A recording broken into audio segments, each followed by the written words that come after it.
থামো, এই পথে যাওয়া নিষেধ। আমি শুধু যাচ্ছি, কোনো ক্ষতি করছি না। সন্দেহজনক, তল্লাশি করো।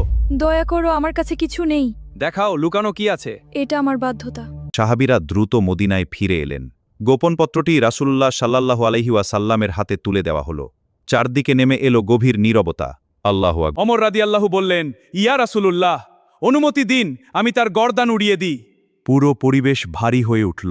হাতেব, তোমাকে এ কাজ করতে কি উদ্বুদ্ধ করেছে? হে আল্লাহর রাসূল, আমার পরিবারের নিরাপত্তার চিন্তা আমাকে এমনটি করতে বাধ্য করেছে। আল্লাহ তোমার তাওবা কবুল করুন, সত্যের পথে অটল থাকো। আমার ঈমানে কোনো ঘাটতি হয়নি।